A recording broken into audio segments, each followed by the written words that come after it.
You don't want to become like algorithmically generic in the way that you're doing this. Has there been any moment where you felt, hey, AI has changed marketing forever? Here's the thing. AI's been around forever. Your email has been leveraging AI. Spam filters, that is artificial intelligence. There's a lot of AI slop there. It's not perfect. It's not perfect at all. Does it help?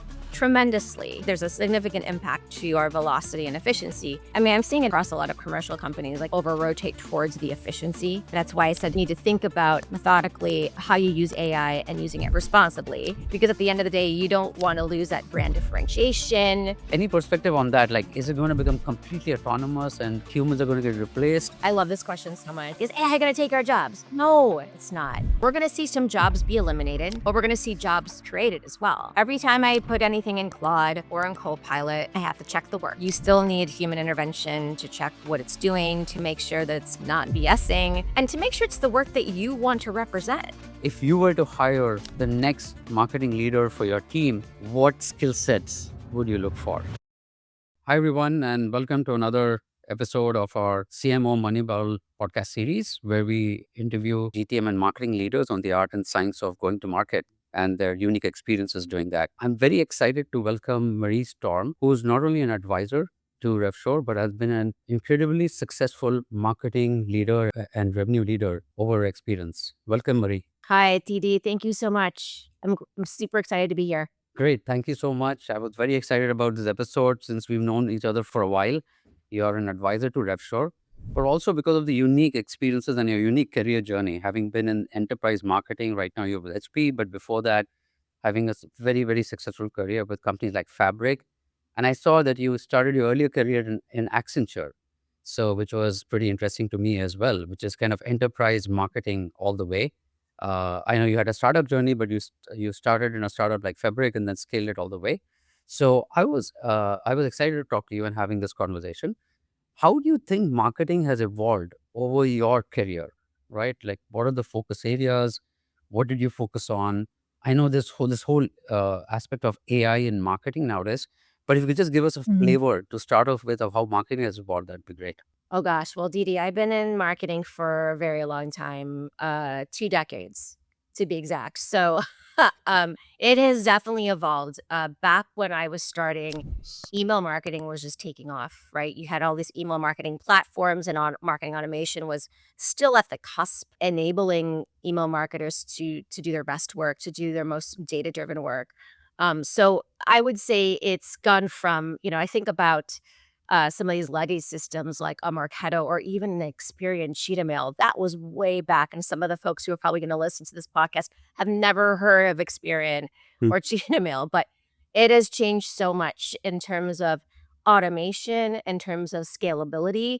And now it's really been a forcing function. Marketers over the last couple decades have been forced to be data driven. I mean, I think that's been a given, right? It's Yeah. table stakes, but even more so, it's not even just about being data driven, it's about being able to scale and leverage that data and work within a specific system or orchestration of a system. If I can go back to the early days when I started marketing, as a marketing coordinator at a software startup, the work I did was very different. And then the coordinators who work on my teams these days, the work they do is very different as well. Hmm. AI has been a major shift in the way marketers think and do their work and strategize.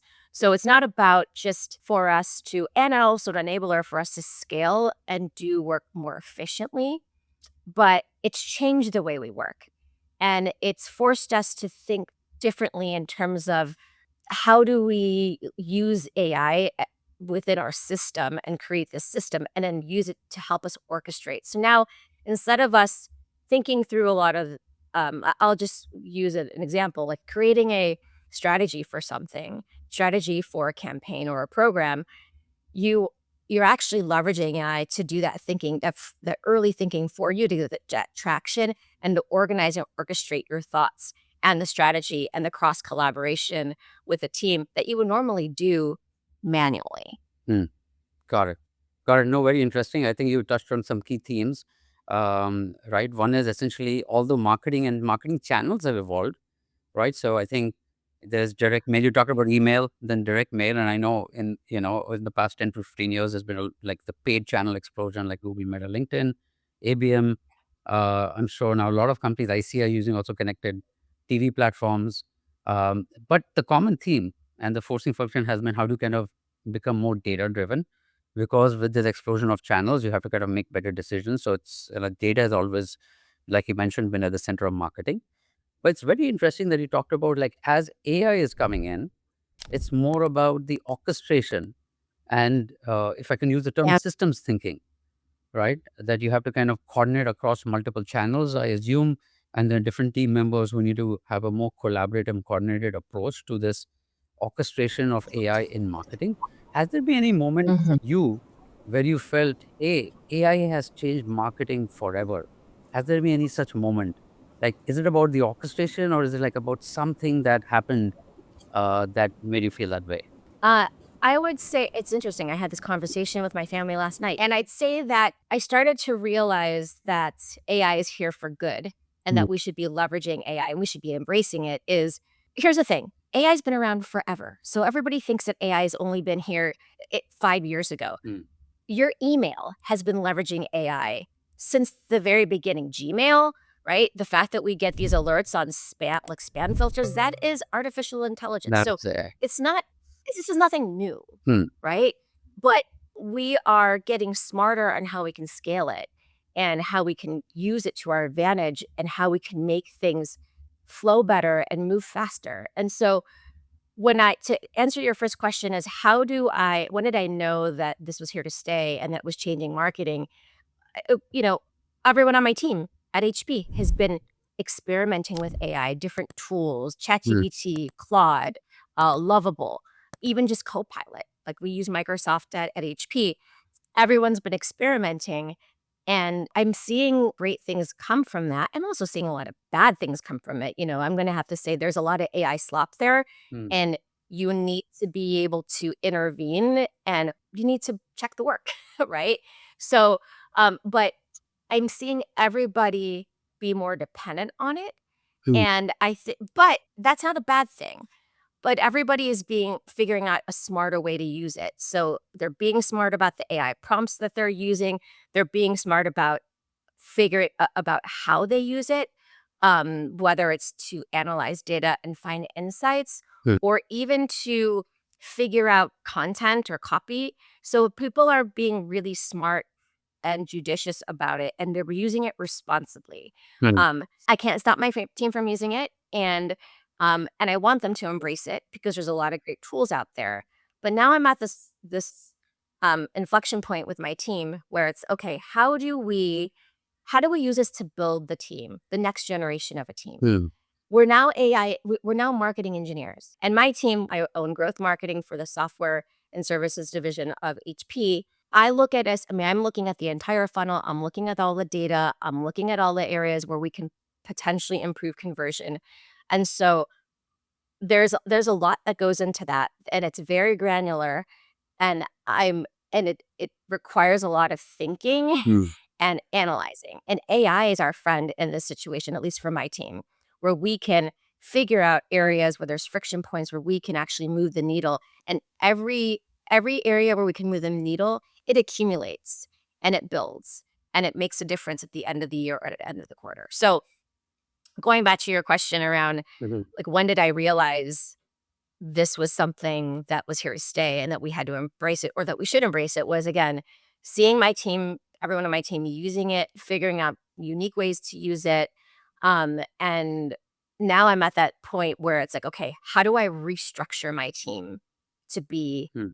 leveraging AI and to become better orchestrators and better marketing engineers rather than Oh, absolutely. marketing Got it. Got it. No, that's great. You started saying that obviously AI has existed forever with Gmail and spam identification and autocompletes, etc. But you're right. I think it's AI is here to stay. The use has only accelerated. So now it's about how do we responsibly use it, and then how do we orchestrate it so that it maximizes each one of our productivities, right? And to your point that exactly. marketers are probably changing into marketing engineers, there's this whole new GTM engineering role that has come up. And yesterday I was just reading there are over 3,000 GTM engineer positions, one of the fastest growing roles in the GTM space. How are you thinking about this role? Are your teams marketers becoming those GTM engineers who are kind of comfortable using AI, responsibility coordinating and architecting the systems? Like, how are you guys thinking about organizing, to your point, around this movement? Exactly like that. Yeah. I'm looking at transforming the specific people on my team into marketing engineers. In fact, they already are, right? Especially if you're thinking about someone who's a growth strategist, they think differently than your product marketer or your demand gen person, right? They have to see everything under the hood and they have to figure out, okay, based off of data and probability, Mhm. if I do these three things, let's see what happens and let's see if we can move the needle or make any improvements. And if we don't, then we scrap it and we move on and do something different. So my point is that is how my team thinks. And I am transitioning them to be more marketing engineers Mm. and to think differently, leveraging some of these tools. And I look at each of them as they own their own business. They're like mini marketing departments. They have their own tech stack. Figure out your your AI tech stack and how it's going to help you accomplish your job and do your role efficiently and very well. Got it. Got it. Very interesting. So taking marketers and making them marketing engineers, simulation and experimentation being a key capability, try different tests, and then what works, double down on that, what doesn't work, kind of move on. And then figure out your tech stack. Is there any, like, at your current role and your current organization, are there any suggestions or like are there standards that, let's say, the marketing team as a whole, even beyond your software and services division and the growth marketing team has evolved, or people are still kind of still trying to look at the different tech stacks and the technologies? Like, what is the state of maturity, let's say, where you are currently? It's still really early. Mm, It really mm, still is early. So it's the latter, DD. I would yeah. say, I mean, we're Copilot is embedded into our networks. And so we definitely use that a lot, but we use Claude. Outside of that, we Mm, use ChatGPT, obviously. We're leveraging some of these different developer tools like Lovable. mm, But again, there's so many new products coming out. yeah. Mm, I'm not even aware of. So I lean on my team to tell me, like, what are you guys using? How are you using it? How can we implement it into mm. our organization? Got it. Got it. Now, very interesting. We are seeing the same. Obviously, there's some certain organizations, I think startups are adopting things faster. We are seeing that Mhm. people are kind of just redefining the GTM motion around the capabilities of AI and agentic AI. Um, how important is it having the right context to the AI, right? I think you talked about AI slob, and part of the reason that AI creates a lot of slob is one is the models themselves, but also because you might not have the right context. So if I'm a growth marketing person, right, and I'm kind of running campaigns in a channel, is there any thought process on how you think about the context and the data that the AI has access to improve the performance of the campaigns, etc., at your end? Yeah, and I think all of us on my team, we're practitioners of this. It's all Mm. around the AI prompt and the recipe, Okay. right? Okay. So, and if you put bad stuff into something, you're going to get bad stuff out, right? I would use a worse term for that, but Yeah. you guys know what I'm talking about. Yeah. Yeah. And so you have to be very methodical and intentional and surgical about your prompt. And I've done this so many times. So I've done so much experimentation. And I know the best marketers out there who are leveraging AI today know exactly what I'm talking about. I'm sure you do as well, DD. But Mhm. it's all about, like, you need to make sure you've got the right context when you're building that prompt. Yeah. You're accessing the right data, you're adding that right data, right? You're adding all the things within this recipe and this prompt that will enable the machine Mm. to be able to pull together the right strategy or the right answer or the right insight. And I think over time, we as marketers, when we figure this out, we get better and better at it as we get better at the prompt. I mean, and I've seen, again, I'm thinking about, like, a relative who doesn't work in my space, and Mhm. I'm seeing how my sister, seeing how she's using AI. And I'm like, you're not asking the right questions. You're not putting in the right details. You're not Mm. thinking about conceptually how this is going to build your answer or your program without the right data. I don't know if there's a right way to do this. I think you just learn it. Yeah. It's like learning instruments, right? You just figure it out. Oh, maybe not. I mean, I'm a little bit Oh, different. I I love learned that everything by analogy. ear as a kid. Yeah, And it's so great. It's like we learning an instrument. It's like you develop that skill over a period of time. Absolutely. Yeah. No, that's yeah. great. That's great. I love that analogy. It's like learning the instrument, and obviously AI garbage in, garbage out. We talked about how, you have to be very surgical, and I think that's an iterative process where you become better at asking and putting the right prompts, and then also figuring out what is the right context to kind of feed the AI along with the right prompt and the right question. It's all about, like we always would say, that you get the answers for the questions you ask. So asking the right questions is one of these skill sets for AI as well.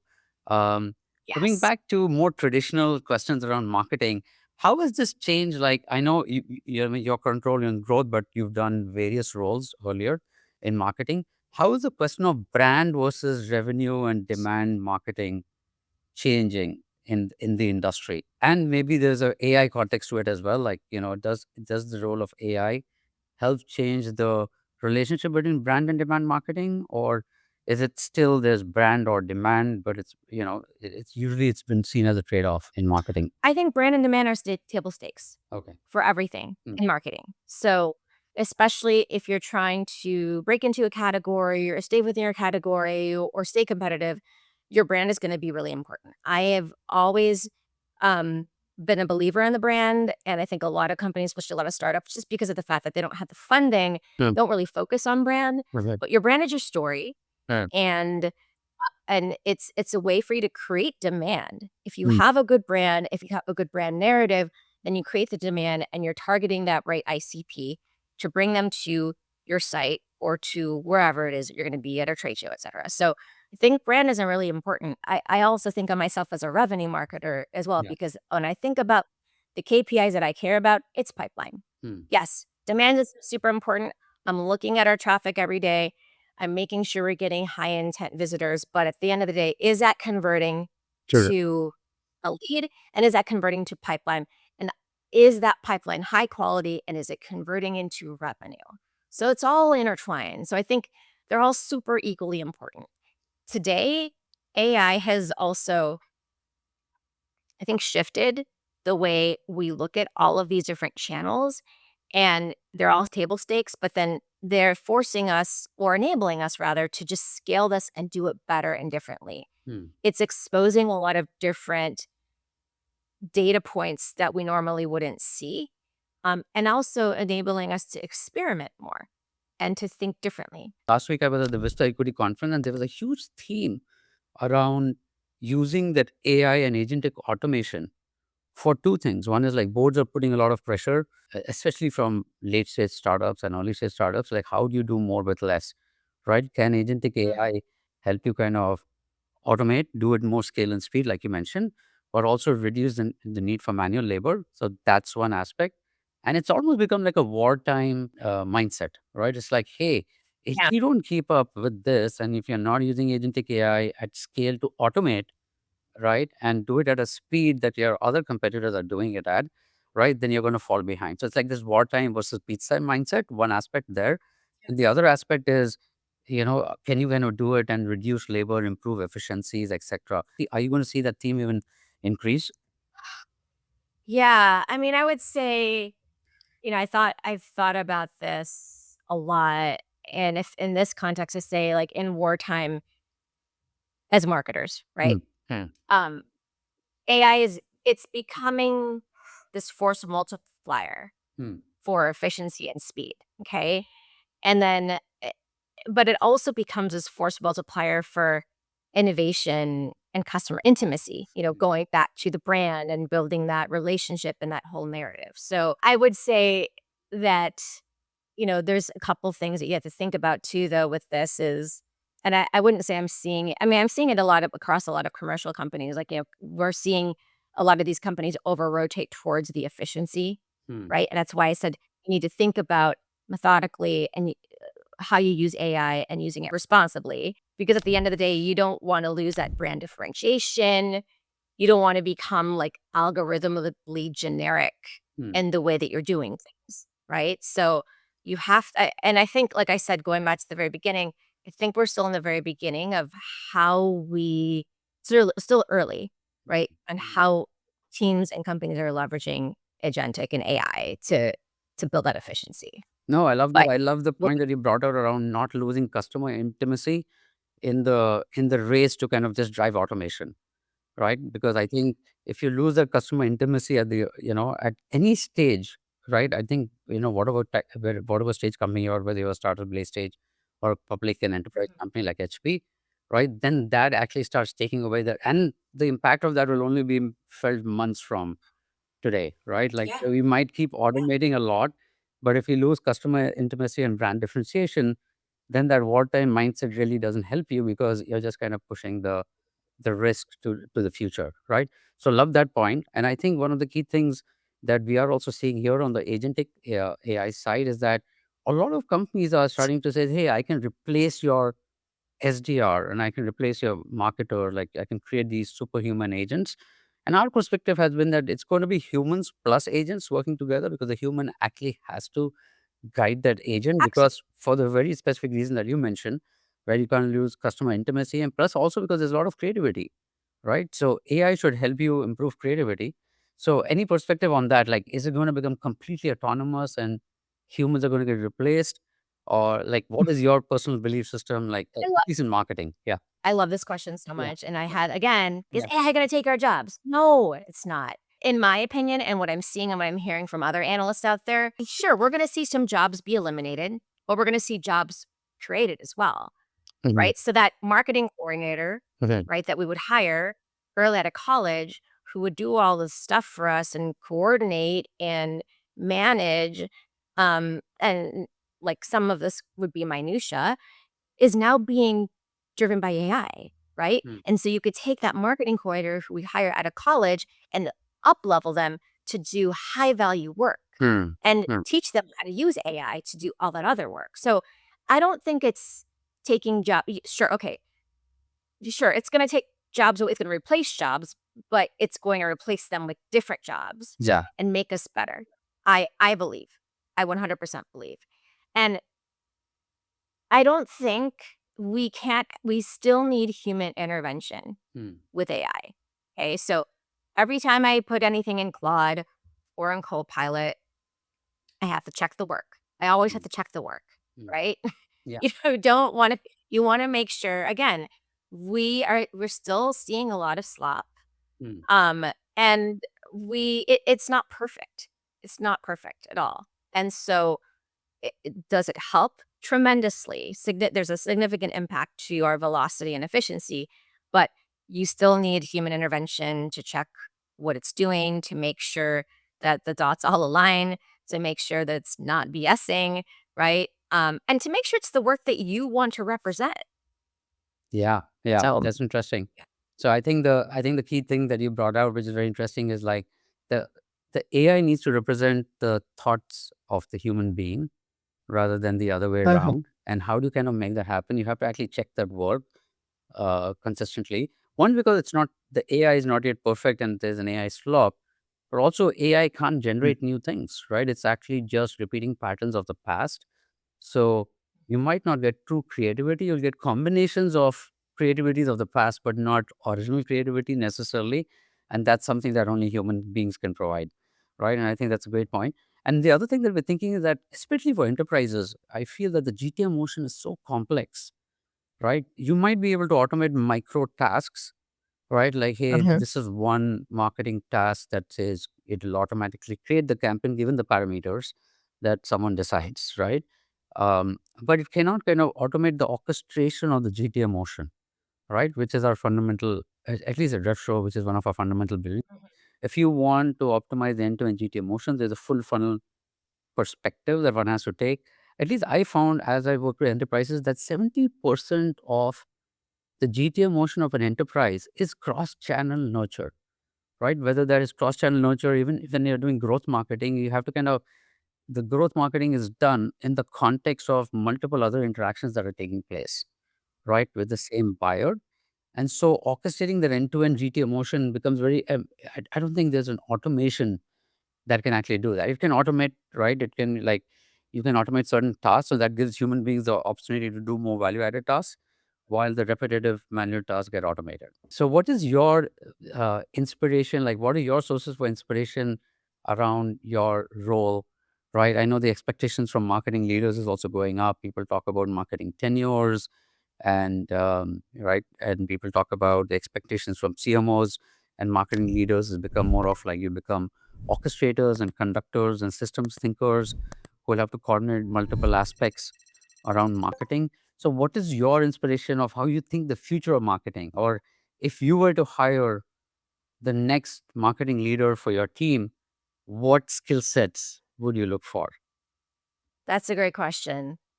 I would say I'm looking for overall someone who can become this conductor of these interconnected systems.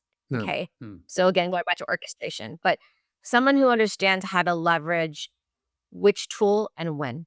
Hmm. Okay. Hmm.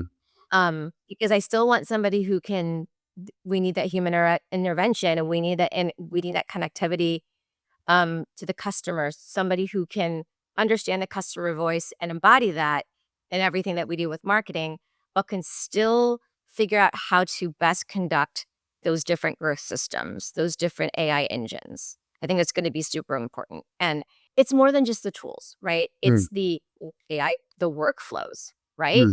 And how do we, again, going back to connectivity, it's the agent orchestration, it's a Martech orchestration, or integrations, it's the data infrastructure. I would want to have somebody who can think through all that back end interconnectivity, Mhm. but also be still a traditional marketer, Hmm. right? Thinking about, okay, here's our ICP. Mhm. How do we go to market and Hmm. get to them? How do we sell to them? What are their pain points? How do we deliver the best experience for them? How do we deliver value? Hmm. How do we get them into the funnel? How do we get them to convert? Like all of that, Yeah. right? Yeah. So, and I know it sounds really complex. And us as marketers, we've been doing, you and I have been doing this a long time. We aren't where we are overnight. It takes time, right? Yeah. It takes time, and we learn. And a lot of what we do is battle tested, and we learn as we're going and we're growing. Um, but that's what I would look for in the next marketing hire. Great. So, Mari, before we wrap up, I wanted to switch gears and ask you about the CMO seat itself and what's really happening to the role. And I had a few questions on this. Mhm. So, the first question, Mari, when SEO first became a thing, the marketing leaders who cracked it were really operating like wartime CEOs or wartime CMOs. They were inventing the playbook in real time as they went along. Then SEO got commoditized and you could run it on a peacetime playbook. Today, I think we are back in wartime, and AI is rewriting the rules every quarter, and not everyone is keeping up. The playbook a lot of CMOs were running for the past 10 Yeah. years isn't really relevant anymore. Are you seeing this around you? CMOs becoming irrelevant because they got comfortable in peacetime mode? Let's face it, SEO's playbook is constantly changing. Hmm. It's changing every other month. GA pushes out our new algorithm. We have to change everything on our site and all of our content. So, for any marketer who decides to go to school and study marketing and have these basic channels that they've learned, and how to create a strategy and how to create a go to market engine and execute, like if they're not evolving and changing with the way our technology for marketing has changed, and they're dead in the water and they're not going to continue. A lot of those CMOs or marketing leaders, they're at companies that aren't growing. I see that. I Mhm. see that a lot, right? And I see the marketing that they've done.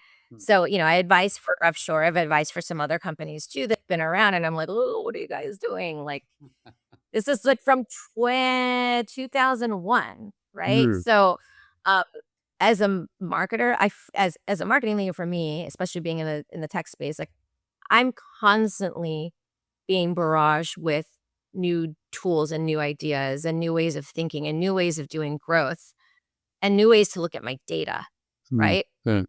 And new ways to use propensity. So I think I think if you're a marketer in this space, you have to grow, or else you're not going to change, you're not going to evolve, and you're not going to move on in your career. Yeah, that really resonates. But here's where it gets hard. you're saying marketers have to keep trying new things and keep iterating. The Mhm. problem is, though, every time you try something new, there's no past data to point to. And you can't walk into the CFO with last year's benchmark. So you have to sell the concept. You have to figure out how to sell the concept, get the budget approved, then go execute. And we've been hearing from CMOs that this has gotten very, very hard. Yeah. Just justifying every new spend has become its own job. How would you manage that in your role today? And what do you think CMOs should be doing about it? Yeah, I mean, I think, and that's where my role comes in. With growth, you're always testing. We're always testing. We're always piloting something new. And we test it with a small segment. We test it with a small budget so that we can build a business case and say, okay, we know we can get this traction. We know we can get X amount of leads from a specific program. If we were to put in X amount of investment, we can scale it to this, right? So I've always been a tester, A/B tester, trying Hmm. to justify my spend, and I have to justify it across everything that I do. So, um, what I ask my team to do is, again, if there's something that we want to invest in, if something we want to try, let's let's get some small funding from what we already have in our budget, and let's utilize that to test and create a use case. No, absolutely. That makes a lot of sense. Small bets, build the Mhm. case, scale that works. Let me shift to understand why you think that the CMO is one of the shortest tenure roles in the C-suite, shorter than the CRO, shorter than the CFO. Why do you think that is? What is it about this seat specifically that burns through people faster than the others? Any insights on that? I was not prepared for that question, and that's a good question because I think about that too. Because always see that, and I just chatted with a former colleague of mine at another startup who went through this whole multi CMO journey over the last 10 years. But I think it is it's a lot like sales, right? Hmm. It's a lot like sales. So, and you have a sales leader, and they also seem to there's a lot of turnover as well. I believe that the reason why a lot of CMOs are in these roles for a short period of time, I honestly think it has to do with the change within the market, the change within the commercial organization, the growth trajectory of the CMO. And what I mean by that is like rather how they're evolving as a marketing leader. So I don't think it's one thing. I think Right. it's a very complex journey for Hmm. the CMO, and it's a high pressure job. It's a high pressure job for a CMO. They are essentially responsible for orchestrating and collaborating across revenue, sales, finance, product, communication, and then you have the CEO, and they have a very high profile job. And a lot of that also can change really fast depending on the goals of the organization. Mm. No, that makes a lot of sense. And and I was just thinking, following up on that, I know CMOs who joined billion-dollar startups and within a few months had a sense that the role wasn't going anywhere. It was not going to work. But they played along. The line on the CV was Mhm. worth it. You know, who doesn't want to be called the CMO at a billion-dollar startup or at a unicorn? So what's the tell really? When does a CMO know within, let's say, 90 days that this isn't going to work out? I've heard one answer is when the founder is too involved in marketing and the Mhm. CMO just ends up as a rubber stamp instead of a decision maker, just executing to what the founder's vision is and what the founder is telling them. But I'd love to hear from you. Like as a founder, I feel guilty sometimes myself. So I'd love to hear from you what's the real signal that a CMO knows that this is not going to That work out. I mean, I think it has a lot to do with the leadership dynamics, right? So, and I've seen this at being at a small startup at smaller companies. If there isn't a good relationship and good connectivity, and I mean, to put it tritely, like as good vibe between the leaders, Yeah. it's not going to be successful. There needs to be humility across all the leaders. There needs to be transparency and and also empathy and compassion. And I think we all have to play well in the sandbox. And I've seen this from other CMOs too, where they've gone to an organization and they're like within 90 days, you're like, uh-oh. Right. Because just like you said, your friend said, they're not able to make their decisions. They're being micromanaged. Everybody thinks they're a marketer, Yeah. right? Everybody thinks they know brand and they know lead gen. So, and that can, I think, could be detrimental to the success of a marketing leader. Hmm. No, this is wonderful. Thank you so much, Marie. It's a great conversation. Thank you. And how should people contact you if they want to reach you? I'm on LinkedIn, so you can reach me through my LinkedIn. Hopefully, you'll post that here. I would love to have a conversation about just how everybody else is using AI and agentic in their organizations. I think, like I said, we're still in the very beginning stages. Fair enough. Thank you so much, Marie. We'll hope to have you again in a few months from now. I love it. Thank you so much, Didi. It's been a pleasure. Have a great day.